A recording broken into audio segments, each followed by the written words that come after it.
All right, good afternoon, everybody. My name is Meg Ross. I'm a business development executive at First Call Computer Solutions. And at First Call, we are an IT partner for not only small businesses, but we partner from the IT perspective with small government organizations as well. I'm really excited to be able to bring this panel discussion to you today. And from a personal note, really excited to be a part of the state of Montana. We're talking to a couple of leaders who really believe in this state today. And I can say that for myself, and I bet a lot of people that are listening, that I'm over the last couple of months, I'm more grateful to be a part of the state than ever before.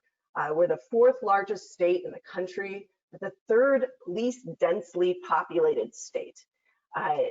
Less than 1 million people throughout 147 square miles of backyard. Really beautiful. Montana is a great place to live right now, even though there's a lot of tumultuous emotions going on. But we want to dive into a conversation today with these leaders about how they've been dealing with some of the challenges that have come up over the last couple of months. First Call is also a proud member of the Montana League of Cities and Towns. That organization I know is working very hard to bring information to its constituents. So really looking forward to having this conversation today. I'm going to jump right in with some introductions. So today I have Pamela Vossen. She is the planning director for Fergus County. And she's been in the government world for some time now. Pam, I'd love it for you to introduce yourself to the audience, talk a little bit about what your role is in Fergus County and a little bit about the county itself. Okay, so I've been with Fergus County for 15 years now, and as people in the central part and eastern part of the state know that while we might have a lot of land area, Fergus County is about a little over 4,200 square miles. We have less people. And so that in turn means you take on more roles when you fall into some of these government jobs. So not only am I the planning director, but I'm also the IT director for the county, floodplain administrator, among some other things. And so it's kind of a challenge out here with only about 12,000 people in our whole county, making sure that we keep up with what we need to, we're secure, we can function and give our constituents the proper treatment they deserve. That's great. Pam, I appreciate how many hats you wear. I also know from a First Call perspective that you're a light at the end of the other side of the phone when you call in. Everybody's looking forward to talking to you. So great to have you as a client as well. Thanks for being here, Pam.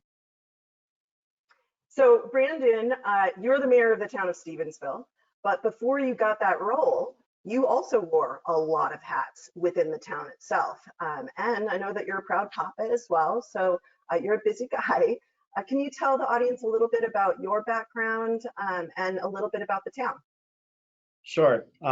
So as Meg said, I've had a number of different positions within the town of Stevensville's organization, starting as a volunteer firefighter in 2006, and then working out of the volunteer realm into the employment realm, I suppose, here in 2012.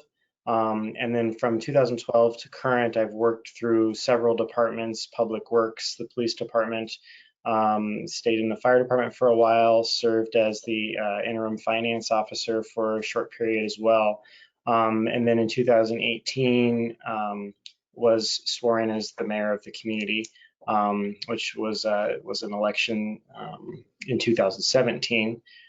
So I've got 2.5 years under my belt as mayor. And in our form of government, we don't have a city manager. So my role is to carry out the day-to-day operations on behalf of the city council, who sets the policy on how we operate and do things on a regular basis. So we run council meetings on the legislative side, and then on the executive side of things, we're responsible for day-to-day operations and making sure that the folks in our community are taken care of.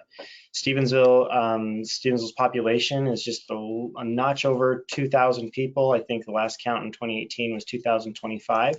And of course, we kind of serve as a hub for our entire zip code of about 10,000 people. Wow. Well, I know you're fighting the good fight, Brandon. I think the town of Stevensville should be really happy to have so much experience that you've had over the course of the time. And I have a tremendous amount of respect for you personally. So thanks for joining us today, Brandon. Appreciate it. Thanks for having me. So last but certainly not least, I've got Jessica Stenberg here. She is a VCIO for First Call Computer Solutions. She's a colleague of mine, somebody I also consider to be a very close friend. Has a lot of really interesting history and background. Jess, can you tell the audience a little bit about your role at First Call, what a VCIO is, and just some of your history? Absolutely. So as a VCIO at First Call, I get an opportunity to work with a lot of different kinds of clients and bring my 30+ year experience in this industry to bear on the issues that my clients experience. I have a long time background in software development, enterprise implementations, process re-engineering, really just applying technology to business problems. And, I was doing this back when PCs were first coming into the business market. And my very first role was to teach state government how to leverage PCs pre-network. So I took them from word processors into a digital age with electronic files and things like that. And it's just been, one evolution after the other. And we are on the cusp of another one. And it's really exciting to be here and watch these things evolve and be able to take part in it. My philosophy is that, we don't bend organizations around technology, but we do need to be able to weave it through. And that's kind of the approach that I take. Just from a personal perspective and how I know you work with your clients, you build a lot of trust. You've got a great personality. You have a way of taking technology and simplifying it when it can be really complex. A tremendous amount of respect for the work that you do. Again, thank you all for being here today. And let's dive right into it, okay? So to start with, as leaders, there's a lot of information out there and you got to simplify it, right? So we're going to do that today by having a little bit of an agenda to keep the discussion on track. First, I'm going to talk about the challenges and opportunities that are presented in the small government in the state of Montana right now. We've identified a few. Pam and Brandon are going to talk through those in more detail. Then we'll work into workplace itself. What's changed, what's continuing to change, specific to teamwork, because that has been impacted more than other pieces of the workplace ultimately. Next, I want to talk to my panelists a little bit about the phases from when COVID hit to what's happening moving forward. Where do they see the changes going? Are they going to be long-term changes? When do we get back to that normal ultimately? And finally, I'm going to give Jess a chance to talk a little bit about how she works with our clients to help them create their own blueprint for IT. Again, as she mentioned, IT is different for everybody. You need the IT to work for you. She's an expert at that. So I'm going to have her walk through that conversation with us, okay? So getting right into challenges and opportunities. Brandon, I'd like to start with you here, and really let's even start with community communication and transparency. I know that that's a really important thing for small government. You have to give your constituents the opportunity to know what's going on. So where do you see the challenges within your roles as leaders right now? And then Pam, tack on as much as you'd like, but we'll get back to you as well. Okay. So Meg, I think one of the things we ran into with COVID-19 and the challenges we ran into is that we were hard pressed to find a way to communicate with folks that wasn't an in-person way anymore. We had to revamp the way that we held public meetings, and there are constitutional rights around all of that. And so we really looked toward the Attorney General and legal experts to figure out how do we navigate this unprecedented turn in events where we have to still engage our citizens in their government. And so technology played a huge role into that, because naturally everyone went to team meetings and webinars and Zoom meetings and all of those pieces to bring that all together. Stevensville wasn't necessarily successful in implementing Zoom meetings because our legislative branch had concerns about public input and public comment. And so we didn't do a lot of that from the public's perspective, but we did implement some strategies on the executive branch side where we started pushing information out to people in different ways rather than waiting for them to come to us and seek it. So we implemented some other online platforms where such as Constant Contact and those type of outreach tools, where we were pushing information directly to people's email addresses if we had their information on file, and we were doing some more rigorous or aggressive Facebook and social media posting because we knew people were engaging in those platforms. So, there was always an expectation that local governments needed to provide information and be transparent to their citizens. This was another hurdle we had to cross. And interestingly enough, the opportunity exists that now that we've implemented those things, we'll continue to do them. We'll keep those things in practice throughout the pandemic and then even beyond. I see that from my own experience, I'm preparing for paternity leave at the end of July. Council meetings and operations for the city still have to go on. We're much more accepting of Zoom meetings and staff meetings via electronics than we were before COVID-19. And so we're going to continue to implement those types of things. And I wouldn't be surprised to be in the position to run an entire city council meeting from a computer in my home and not have to appear in person. So, that kind of touches on how we're starting to communicate in a different way. That's great. It's great that you're embracing that change as well. From that perspective, Pam, how is that different for what you're doing in terms of communicating with your constituents? So we kind of have a different level of constituents here simply because a lot of our people are rural or of an older generation. There's not a lot of tech use through some of them. So we have our standard social media pages, our website, those type of things that we push information to, but a lot of that wasn't getting out to those people. So we utilize some different tools, including our Nixle notification alert system we have for the county that we can utilize through our E911. And then we also did the availability of conference calling. So while we were trying to keep the number of people at commission meetings or public meetings down, people could still call into those lines and participate in those meetings without actually being there. So I think that was helpful for us. And that'll be something that we actually, like Brandon said, continue to do in the future because some of these things people have realized, even though they were so hesitant to utilize some of these technologies, they're realizing that when things like this happen, or in our case, snowstorms, weather events, things like that, but this is still a way that they can participate or have the information without having to actually come to the courthouse or wherever those public hearings are being held to state their opinions. That's great. And I mean, and two very different approaches, but they work for your communities. And, again, that's talking about leadership. I mean, you have to know what works for your constituents and provide them the information it's required. How you achieve it can be different for everybody. Love that you have those two different perspectives there. Talk to me a little bit, Brandon, about compliance changes. Are there a lot when it comes to the small government in the town of Stevensville? Compliance was one of the driving factors behind our move to go towards a managed IT service in our organization.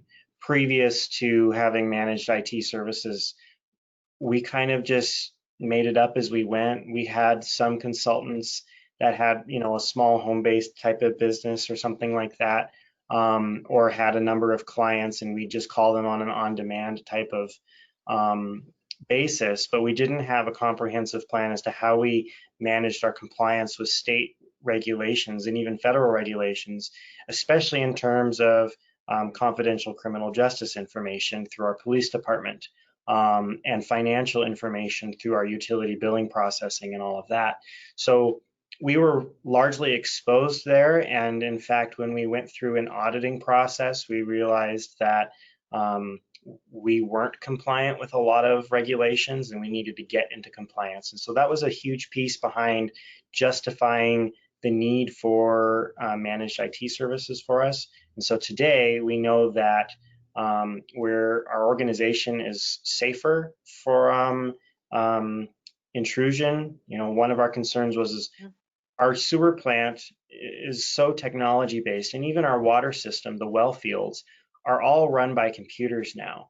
And prior to having managed IT services, the only thing between the computer and another user on the internet was the basic CenturyLink router hanging on the wall. And now we've implemented firewalls, so we know from a security basis that if someone wanted to get into our systems, they'd have a hard time doing that. And we can, you know, so to speak, sleep soundly knowing that when we get up in the morning, our systems are still running, the automation is still there. And a lot of that piece with the compliance was knowing that, you know, if something were to happen, we had footing to stand on to say we took every measure we could to protect someone's information from being released from this organization, and that, you know, it was better than what we had. Sure, absolutely. And it's hoops to jump through, it's change, but it's definitely a smart move when it comes to a growing community and protecting them. So appreciate that perspective. Pam, obviously from the IT perspective, you're running a lot of stuff over there. What are the challenges that you're seeing when it comes to compliance? Some of the challenges are just making sure that individual departments are aware of what they need to have and what needs to be protected. Obviously, the planning department is vastly different than what needs to happen at the sheriff's department, or let's say our county attorney's office, justice court, those type of things. And so while a lot of departments within the courthouse, within our Fergus County area are public information, there's still a lot of stuff that isn't. And so making sure, like working with the sheriff's department, and Jess has helped us out a ton, going through all the hoops that they need to do with the Department of Justice to make sure that their stuff is all compliant. And our nurse's office with HIPAA compliance and some of those different things. It seems like every time they come out with a new type of security thing, somebody else comes out with a way to hack that.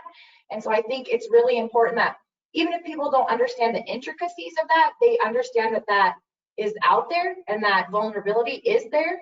And so agencies need to take every absolute precaution they can to try to prohibit that stuff from happening. Absolutely. Jess, do you want to add on to that at all? I mean, I know you've been working with Pam quite a bit. Well, I have, and you know, when it comes to compliance, particularly when you're looking at a small government, there are lots of different departments, each one, as Pam said, with their own set of requirements. The public health office has HIPAA.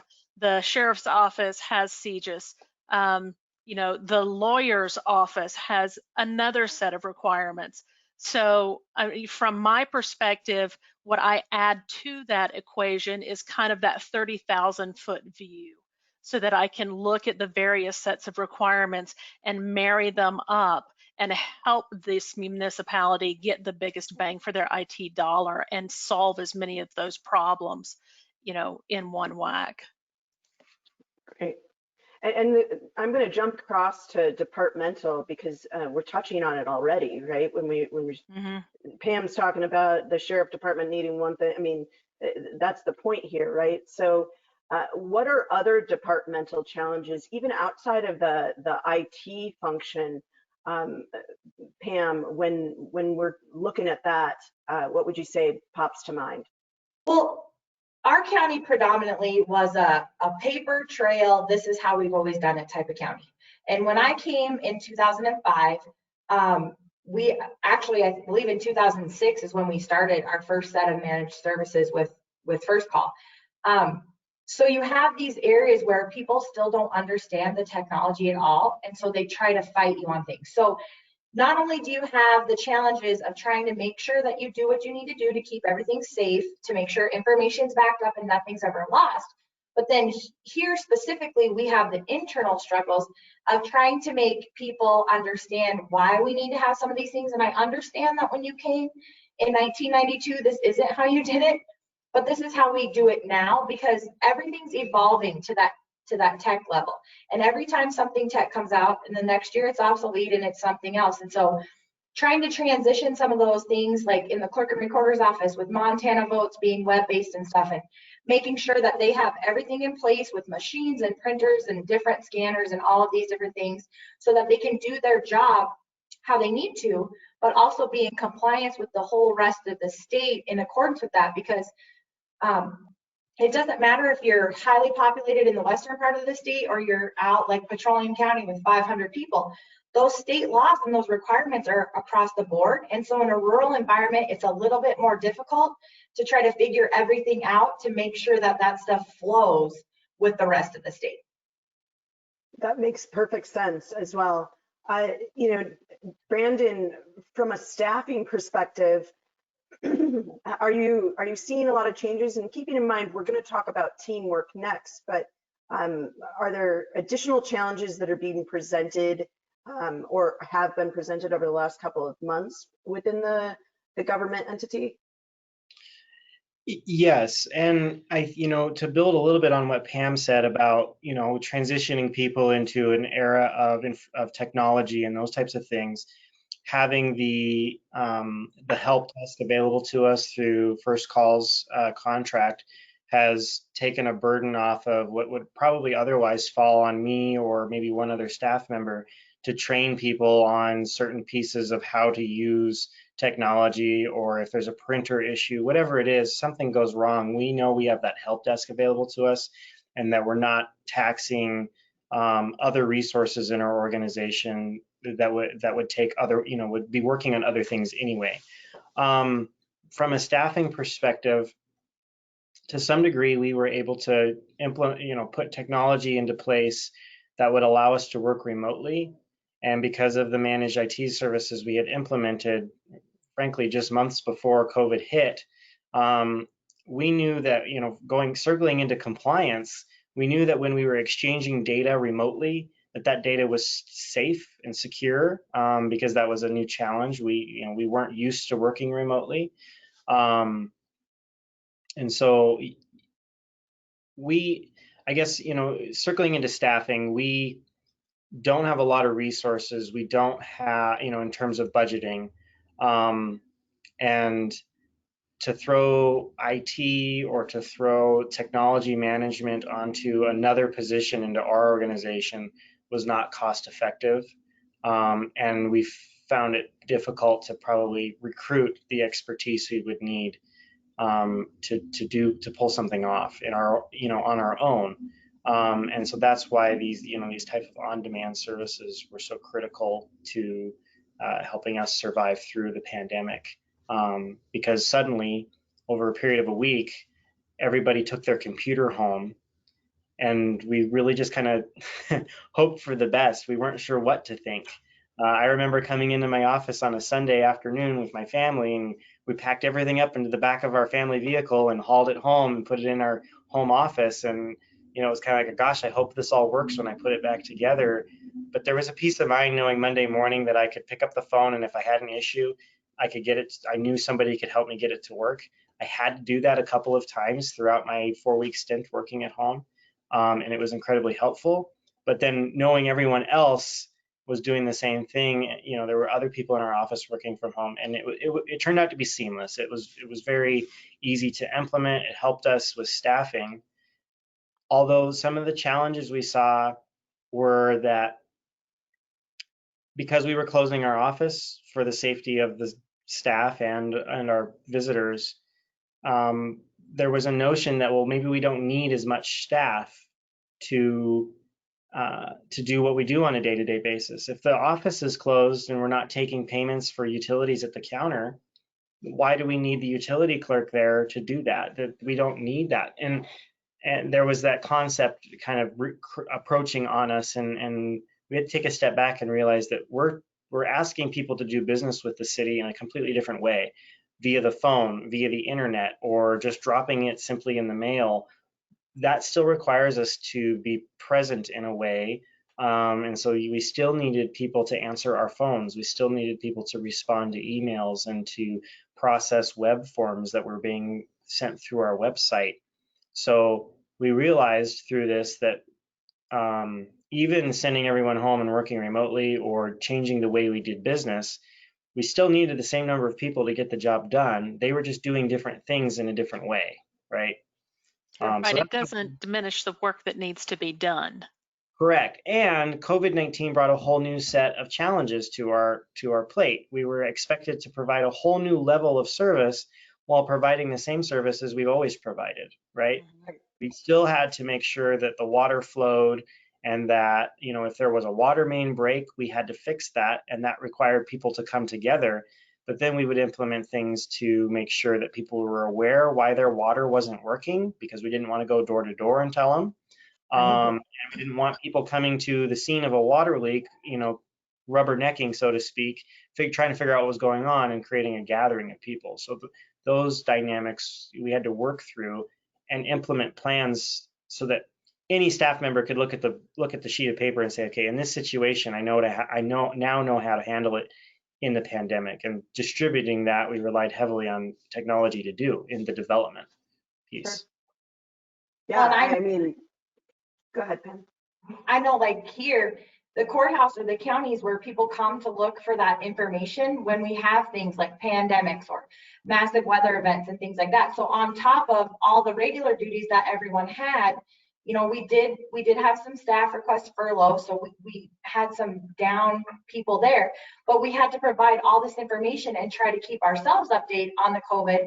Like Brandon said, come up with plans of how to do things and what the procedures were going to be if we had a bridge go out or things of that nature.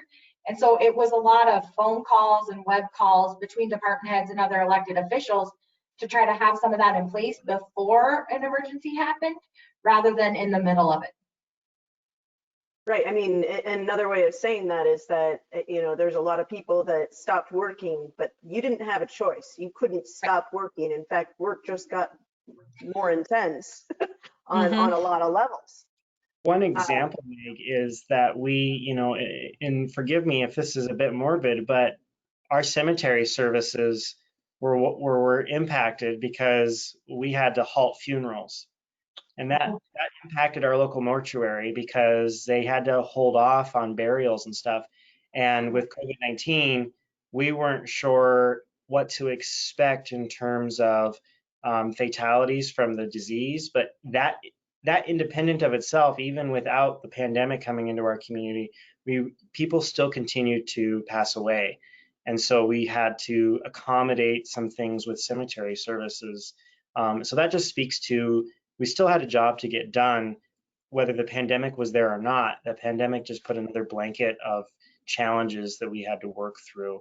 And you know, because we were still in communication with each other remotely, we were able to address a lot of that. That's great. And would you say it's fair to say that I know that Montana hasn't been overly impacted comparatively to other states in the union, but there's still an expectation, of course, that there might be a resurgence, etc.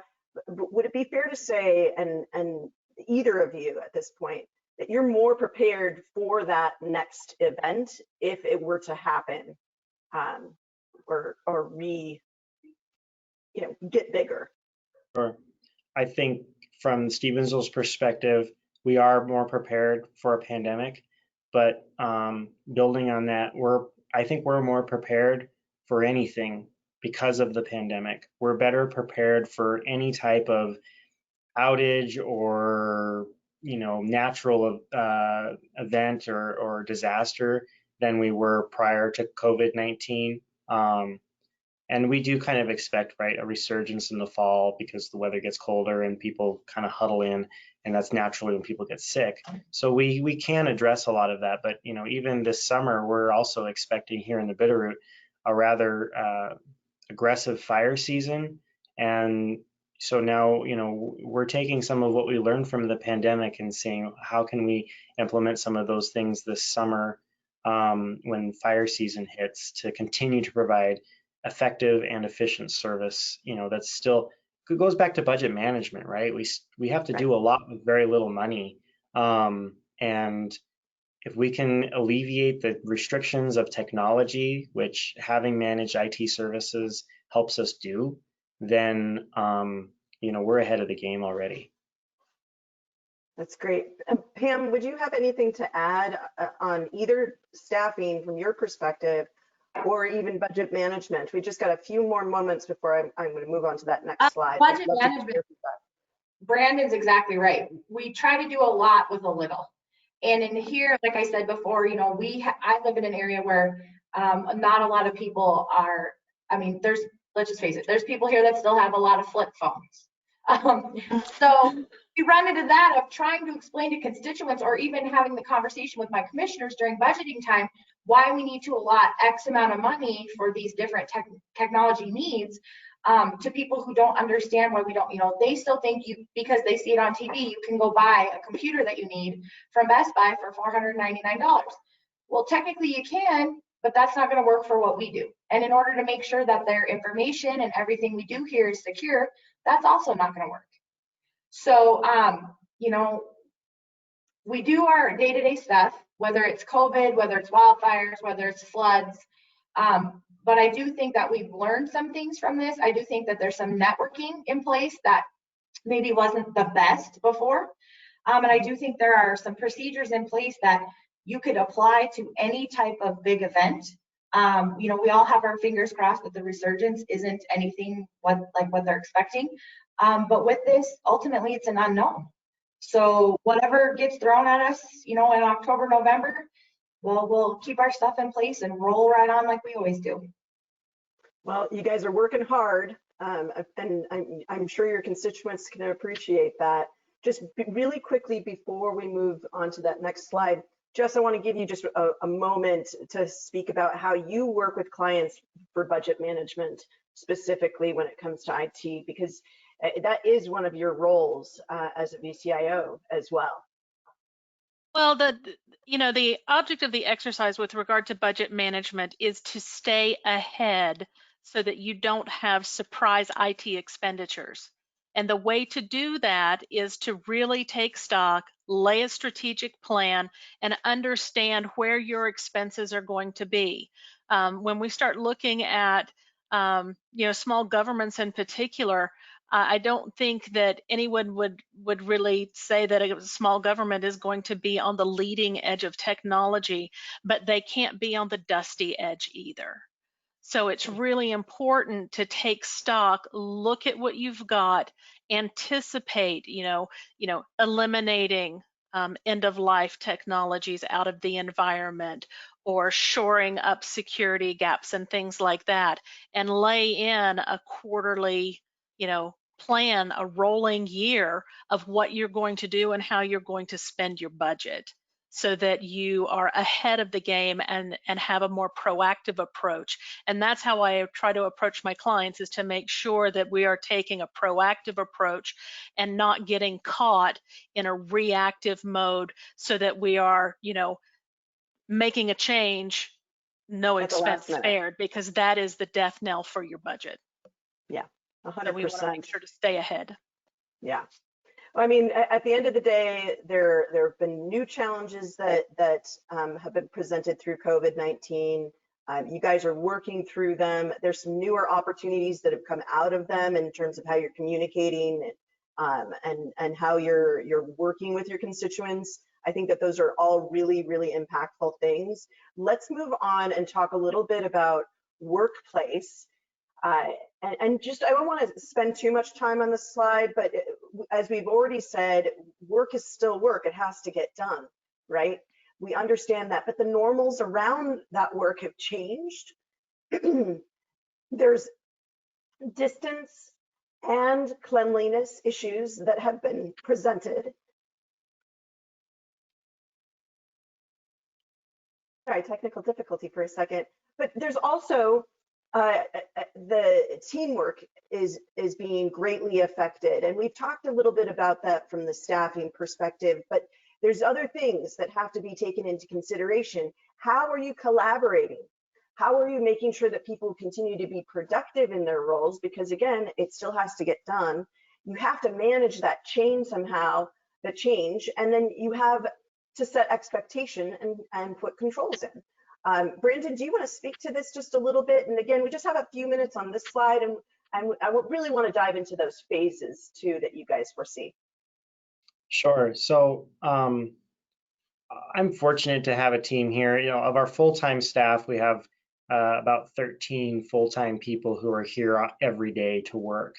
And our administrative staff consists of about 4 or 5 executive staff members, and then a circle of department heads. I'm fortunate to have a team who thrives on collaboration and working together to solve a problem or to address an issue. It's never a challenge for our city clerk to jump in and double check numbers on reconciliation for our finance officer. I mean, they're very compatible that way and they work together very well. And that brings me great ease of mind in my position. But one of the challenges we hit with COVID-19 was, of course, I had to pull them all apart, right? They didn't have that face-to-face contact that they thrive on and they work together with. And so, you know, we had to put things into place, and you know, sometimes that was 2 or 3 Zoom calls a day from home just to make sure everybody was on the same page and we didn't see any more diminished productivity than we wanted to see. Luckily, they're very adaptive people, which I guess that comes from the idea that, you know, it takes something extremely egregious or something pretty terrible to diminish a local government. For local government, failure really isn't an option. We can do things poorly, but when we fail at something, that's pretty serious and leads to a lot of contention in a community. So for us, we take that to heart to know that we don't expect to fail, because that could lead to someone dying essentially, or someone not getting the services they heavily rely on. So managing the change that we were experiencing and knowing at the outset we couldn't fail, and just having that reassurance in ourselves that we have to make this work with the parameters we had. That's what helped us survive through what COVID-19 brought us.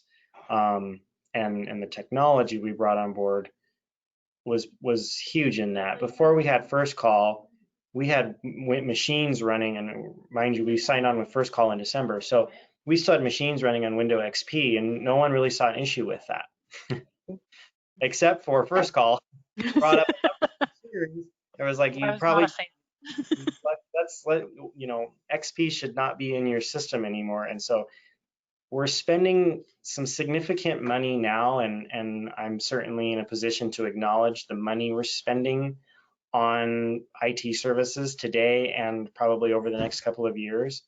But we acknowledge that if we spend the money now, down the road, our IT expenses will hopefully decrease.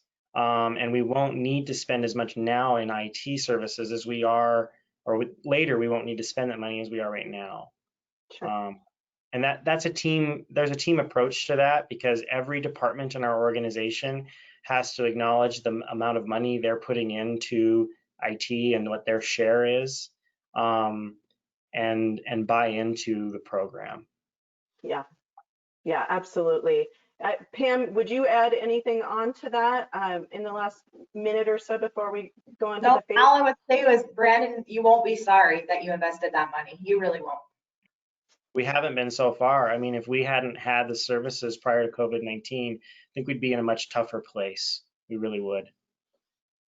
Well, I'm glad to hear that you're you're talking about how your team worked well together before, and that they really fed off of that team environment. I know it's challenging when everybody's pulled apart, but it sounds like you've implemented some great stuff to collaborate as much as you can, and I'm sure everybody's anxious to stay in the office now going forward. So, as I mentioned, there's been some phases that's already happened within the COVID kind of environment. In March is when we were put on lockdown. As I said before, and you guys have echoed this, but you didn't have a choice. You couldn't just stop working. So walk us through this just a little bit, and I'll start with you, Pam. I mean, COVID hit, you had to respond. What did what were the next steps that you had to take, and what do you see moving forward? So essentially what we had to do was figure out how we could still do what we do for our people, but keep everyone safe. So the first thing was coming together with a plan of, okay, they've put stuff on lockdown, but our courthouse is still open. So what can we do to minimize spread of things? And so that included like extra disinfecting of things. We had some additional cleaning staff in, but that also changed the dynamic of how our courthouse operated. So when you walk in the main door of this courthouse, typically my office is the first open door. I like to consider myself the Walmart greeter. People come here for everything. Mapping, where do I get a birth certificate, all of that. So that drastically changed because a lot of the departments were locking their doors, had signs on them and said, we're here to service you, but it's via phone and via email. We're not doing one-on-one. And as I spoke to yesterday, some of our offices that are statutorily required to be open had to change some things and make some limitations. So the clerk and recorder's office was doing a lot more of emailing out records rather than people coming into the vaults and doing research on their own. They started limiting amounts of people in the vaults, and it was one person by appointment only. And so a lot of that stuff, we kind of circled our wagons, figured out what we needed to do, posted that we, wanted to limit contact. We were doing this, spread all the information out, and then kind of took a breath for like 2 seconds and then tried to do what we normally do in that whole adaptive environment. I will say that as the IT director for Fergus County, we had people wanting to use random remote connections. Well, I can stay home and I can remote in, or no, you can't. And that's one of the things that's really important. Unless you're using some secure software or have a secure connection, a VPN connection for your items, these random apps from an iPhone to your desktop, they're not secure and they're not safe. And so that was another one of those battles, is making sure that people understood if we were going to go the route of remote access to these things or people working from home, we needed to do it correctly. And so that was another one of those struggles, is trying to make those people understand that you can't just randomly get on these things. You put our whole network at risk when you do that. Sure. And Brandon, from your perspective, I mean, we see kind of these layers and what's happened over the last 60 days or so, but what does it look like moving forward beyond this? What's going to be forever changed?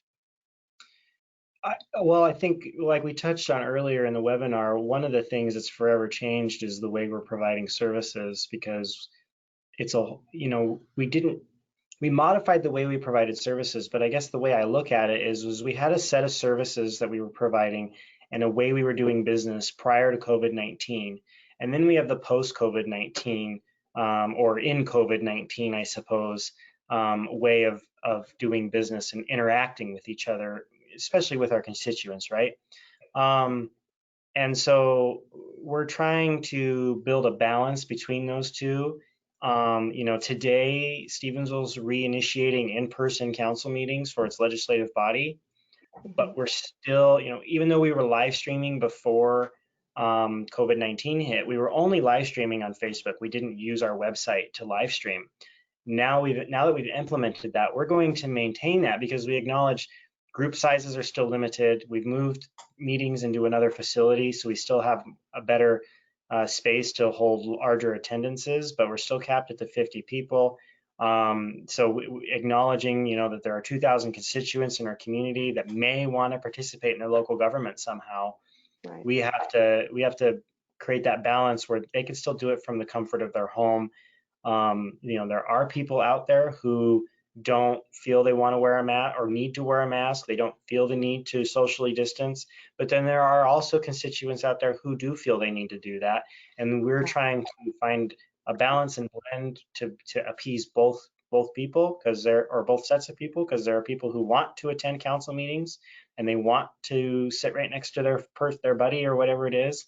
And then there are people who want to participate in their government, stay informed and know what's going on, but they want to do it safely. And I look at it from my perspective. I'm moving into with a baby coming into our household. We're transitioning into being more careful, right? And so I have to maintain contact with my community, but do it in a way that's not going to put my family and myself in at risk.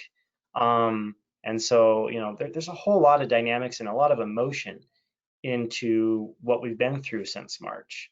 And then it was an emotional when we got into it, we were kind of caught off guard. I remember, we left town Friday afternoon in March for a mini spring break that weekend. And we knew about COVID-19. We knew things were starting to kind of escalate with the pandemic. But at that time, schools weren't shutting down in Montana. You weren't really hearing a whole lot from the governor's office about Montana's approach until all of a sudden, like 24 hours later.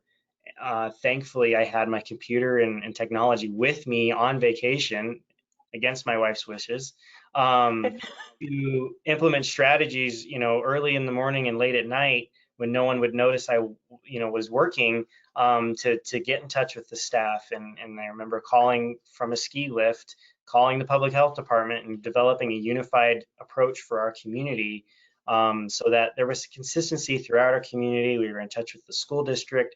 We were in touch with public health. We were in touch with other organizations in our community so that we were all on the same page and that no organization was doing something a little bit different than, what everyone expected. Yeah, that makes a lot of sense. I think that unified front when it comes to government itself, whether you're, city government or county government, if they see, like for us, we were in contact with all of our small towns and Lewistown, the city of Lewistown, through all this stuff. So I think a lot of that, if it's organized and unified, that kind of helps some of this transition, even as kind of shocking as it was for everybody and nobody wanted to be on lockdown. And I personally hated just going to work and going home. Like that's not my everyday thing. But it was definitely a transition that I think will stay for some time. And I think we'll continue to see transitions through different things, not just because of COVID. Yeah. And to build on what Pam said, and like the bullet point says there, we're still refining how this works.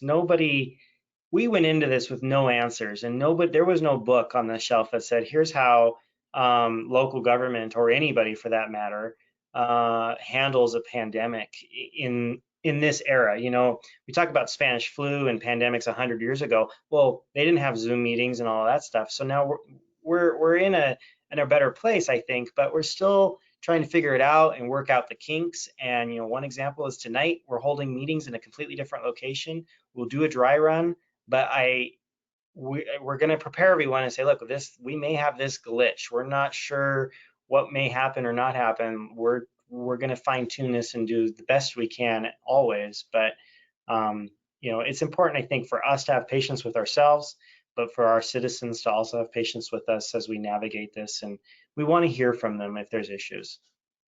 Yeah, absolutely. And it sounds like both of you, even from different perspectives, are working with your teams again, making plans, communicating, and there's going to be longer impacts overall. I want to move on to this next slide, you guys, because I think we could talk about this for quite some time, right? It's super fascinating. I think what you're doing, both of you, is really impressive. I think your constituents should be really happy with the decisions that you're making and the plans that you're putting into place. But before we run out of too much time, because I know there's a couple of questions already, I'd really love for Jess to dive into you know, just in a couple minutes, Jess, we work with a lot of different businesses and city governments. Uh, how do you approach that from a technical perspective? We've talked a lot about technology already today. Oh, Will you sure. speak to this slide a little bit? Sure.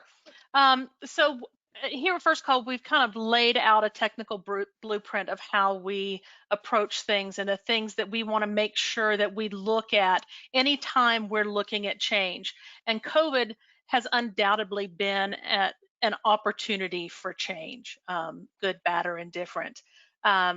So, you know, when we look at leadership, you know, we've seen some really good examples of leadership here, but we want to make sure that the changes that have been pushed upon us, that we take stock, we understand, you know, take the good, leave the bad kind of thing, you know, and that we don't change for the sake of change, but change for the right reasons. And make sure that we understand why we're making the change and how we're going to make that change, and make sure that we've got leadership enrolled in that change, that it's not an organic change and, you know, kind of people going off the rails. So, you know, Pam and Brendan have both identified changes that they've made to accommodate things. And, you know, with the leadership aspect here, you're going to start seeing, okay, now which of these changes are we going to keep? Obviously, we can't dial back, as Brandon was saying. You can't dial back and stop doing business the way that you did it during COVID, because maybe that's a better way to do it. Maybe that is a change that you need to absorb and keep. And that kind of leads us into the flexibility quadrant. And in that quadrant, you start looking at, you know, ways you can absorb that change and make it a permanent change. So Brandon talked about using Facebook to stream things, making use of, you know, live streaming on the website. So here's where we would work with our clients to establish what the best tools are, the most secure ways to do things. You know, take a look at line of business applications. Are they accessible?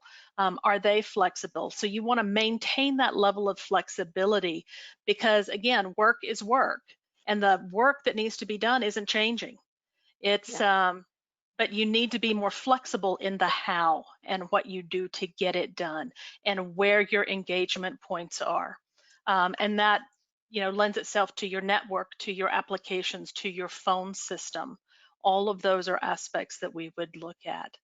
And then on the workforce development, when you're looking at change for the sake of change is not really the best plan, but change that's going to benefit your users, your community, your constituents, and make their lives better, that's the change that we want to pursue. And again, that, you know, the ability to have, you know, someone from a technical background take a look at that from a 30,000-foot view and help you put those pieces together is really valuable. And lastly, not to belabor this one, but, you know, when you're looking at cybersecurity and backups, Pam hit on this. You cannot be careful enough when it comes to cybersecurity, and any kind of change you implement is going to require that you revisit how you're backing up your data, what your continuity plan looks like, to make sure that, you know, all of the data that you need is going to be there come hell or high water. So you want to make sure that you visit those plans. And from a VCIO's perspective, Jess, you are somebody that would sit down and really help plan this out with the leadership of any of our clients, right? So this is a lengthy conversation. It's a lot of discovery. It's not dictating what needs to happen. It's finding out how you need to work and then moving on and making it work for you, correct? Right. This is what goes into that weaving technology through that organization. And it is not a lengthy conversation so much as it is an ongoing conversation. You know, Yes. it's going to change, it's going to evolve, and, you know, you're going to need to stage gate that approach so that you know, okay, we've solved this set of problems we went after.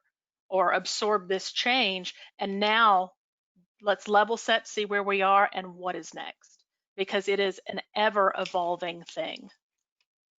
And I just like to add that I, throughout the 15 years, have talked to, met with, dealt with a lot of tech companies. The reason why I constantly keep with First Call is because it's not a, like you said, a dictative approach to that. They're willing to listen. These are the funds we have. This is where we sit. This is what we have now. And we work through the best plan. Jess, Robbie, even, you know, our people who actually do our projects. I can't say enough good things about Mike Dodson.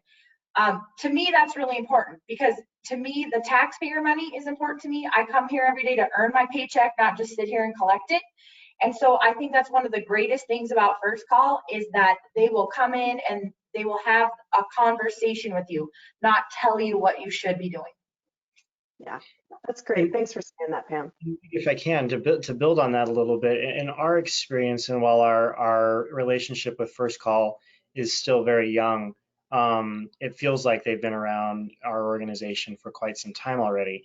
And I think part of that reason is because they were so willing to integrate into our organization, where we treat them almost as a department in our organization. They aren't a contractor to us. We've built a relationship where Jessica is a department head in our organization, and we appreciate the services and the openness of a conversation that we can have to address the challenges we've had, because there's a little bit of recovery on our end. We haven't had adequate IT services for some time, so we have to do a little catch up. And First Call jumped in, sleeves rolled up, no problem. They got a grasp on it. And I mean, talking about how we got through COVID, I just look at when we moved our software, in-house software, from server-based or it was based on a computer in our office to the cloud. That would have never happened if we hadn't had First Call on board. Further, if we hadn't been on the cloud, it would have crippled this organization through COVID-19, because we'd had somebody sitting in the office and all of the users of that software would have had to bend together in the same room, whereas do a lot of it from home. And even for me, it's so helpful to be able to just jump on the computer and find a number I need remotely than it is to have to drive into the office and print the report. That's great. I love that both of you have very different experiences with us, but still have that same shared appreciation, and really appreciate both of you saying all of those great things. Jess, you're an incredibly intelligent human. You've a great leader. Thank you for sharing the technical aspect of this conversation.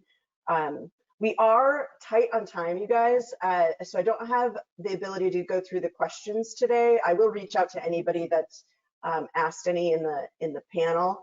But just a quick recap. I mean, we understand that within this these crazy times, there are challenges that exist, but opportunities that are coming out of them. There's some normals that have changed. But there are phases of those change operationally, technically, and emotionally, and these two leaders are working effectively to implement that change and have a plan of action. All very impressive stuff. I'm going to skip over the Q&A for right now. I do want to share two last slides. One is just access to the town of Stevensville's website, also Fergus County, Montana League of Cities and Towns as well, all listed here. Please look them up if you have additional questions or want to get in touch with our panelists today. And then we have some technology resources that are important to share. There's people here from First Call that can give advice, make recommendations, but we've also put together a great COVID performance guide that's located on our website. The link is here. This is a tool that businesses can use, small governments can use to lead the conversation about creating a plan. Really helpful tool. I encourage you to check it out. We do also have another guide around just Teams, which is another tool that can be used within the Office 365 suite. And then we do have several different options for phones that seem to work really, really well with the government entities that we recommend. So with that being said, we're right on the dot here at 2 o'clock. I want to thank my panelists one more time. Pam, Brandon, Jessica, can't thank you enough for spending some time with me today. The conversation was excellent. And again, I will reach out to anybody that's attended today that has questions that didn't get answered, and make sure that all of those are answered, okay? I wish everybody a great day. Thank you again for being here, you guys. Thanks. Thanks. Pleasure. Bye.